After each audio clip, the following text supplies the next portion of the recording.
at Land Forces Training Center Zhegan, soldiers from Canada will be training their Ukrainian, Lithuanian, and Polish counterparts.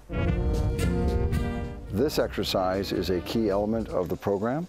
Ukraine, Poland, and Lithuania are strategic partners of Canada internationally, both at the political level and at the military level. And so we are here training them to enable these countries to participate with Canada. In fact, all countries, all contingents here are in Afghanistan. And so we're using Canadian experience as the mentors through the DMTC program to actually assist these contingents to go off and help us do our job. Improvised explosive devices, or IEDs, are the enemy's weapon of choice and can severely injure or kill our soldiers. That is why counter-IED training is so vitally important. From convoy operations training to the improvised explosive device detection stand, today we follow Lithuanian soldiers as they learn valuable lessons on how to detect mines from our Canadian engineers. The explosion of the car was to demonstrate the destructive power of a vehicle-borne improvised explosive device. After this was done, we made our way down to the actual blast seat. When the leadership sees the actual scene, it gives them a true appreciation of the danger area and how far back they have to keep their troops when they're making a cordon. Most of the commanders have never done this before, so it really gives them an opportunity to understand how difficult it is and the dangers that those men may walk into if they're not controlled properly.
Elizabeth graduated in 2007, and towards the middle part of her experience at Ashbury, her dad, Peter, got very, very sick with a major depression and underlying mental illness.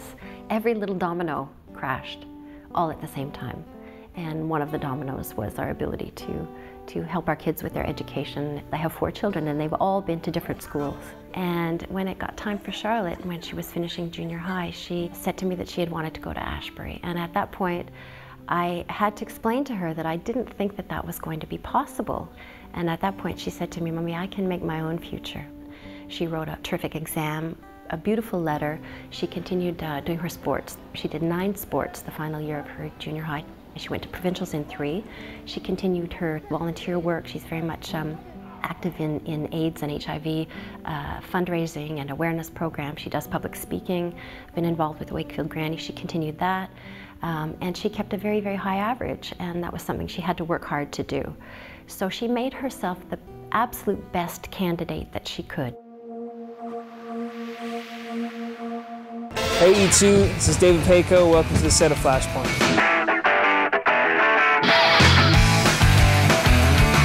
It's a great Canadian show about Canadian stories that haven't been told before, and a type of police drama that hasn't been told before. This show's like a great American film. It's shot on 35mm, and it looks spectacular. It's great writing, and it's really smart action. Well, it's a very human angle. It's not exaggerated. It's not murder of the week. It's real stories that these ETF guys, these Toronto Murder Scene Task Force guys have encountered, and we've taken them and given them their own spin.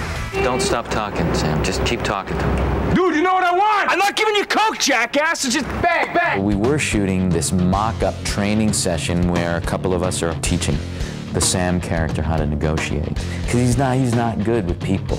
So I'm the new guy, but I've just had 2 years experience in Afghanistan, so I've actually had more experience than a lot of these vets. So it's a cool character. He thinks he knows it all.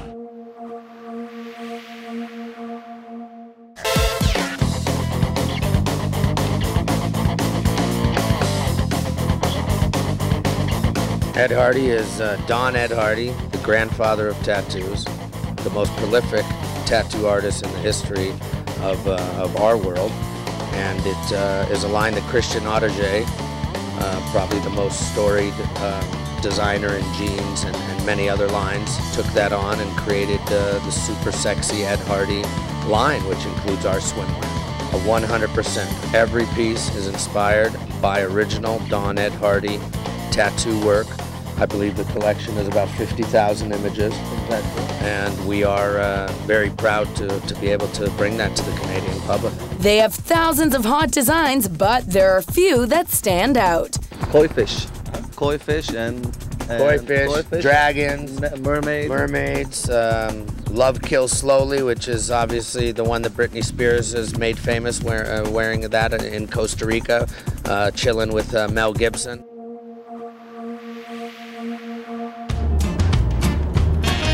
You are not fast food. I am not your slut.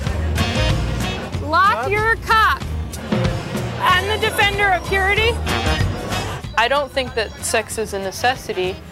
I don't think that you'll wither away. I don't think it makes you any less healthy emotionally or physically to not have sex. If somebody dies a virgin, they're probably not going to be on their deathbed and saying, I should have had sex or something. I mean, that might not be the first thing they're going to think of.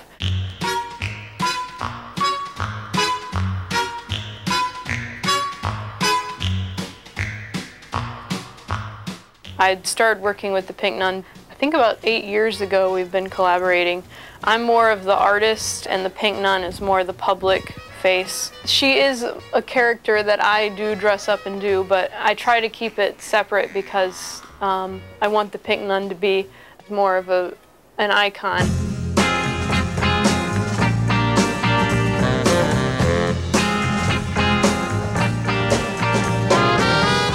You know, one of the first products that really started was like purity panties. So I call them the modern day chastity belt. So this is one of my favorite designs. It says, "You ain't getting none," with a picture of the nun. Whether driving past it or flying into the airport, the modern design certainly makes its mark. And on the inside, what is traditionally kept behind walls is revealed for travelers to see. One of the design features of the building is the exposed structure. We call it architecturally exposed structural steel, and the architects work very diligently with the structural engineers to design not only the structural elements of the building, but to work with the detailing and the aesthetics of all of the structural elements so that we could feel comfortable and expose all of them in their true sort of structural operating ways. Along with the groundbreaking architecture, art is a central element to this design. Some of the most eye-catching pieces of art the GTAA has incorporated into the new terminal include I Dreamed I Could Fly by Jonathan Borofsky, Untitled by Katharina Gross, Earthbound Unbound by Ingo Maurer, and Flight Song by Canadian artist Robert Charles Coyle. These are just a few of the great artworks you'll find all around Terminal 1.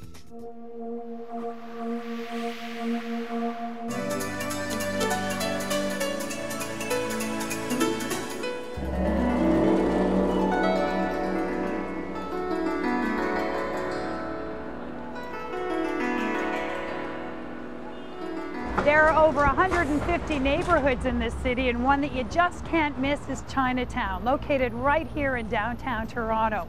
With its heart at Dundas and Spadina, this bustling neighborhood filled with shops, restaurants, and crowds is without a doubt one of the most distinct areas of our city.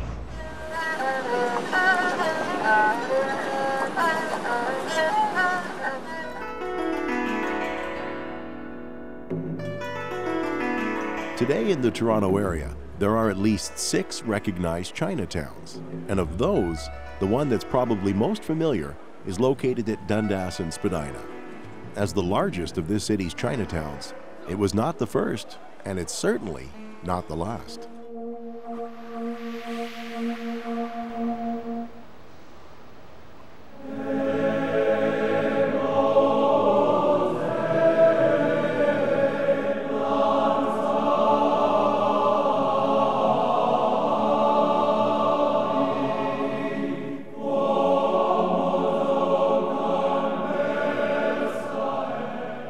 With St. James as the seat of Anglican influence in Toronto, St. Michael's Cathedral opened in 1848, fulfilling a similar role for the city's Roman Catholics. In a largely Protestant Toronto, building St. Michael's Cathedral was a bold move. At the time that it was built, Toronto was growing very rapidly. Many of those people coming into the city were Roman Catholics, in particular Irish Roman Catholics. The cathedral, St. Michael's Cathedral, would have meant to them a great deal. It was a very grand structure, a beautiful neo-Gothic structure that said a lot about the dignity and the influence of the Roman Catholic faith in the city. So St. Michael's Cathedral would have staked a claim for Roman Catholics in the city of Toronto.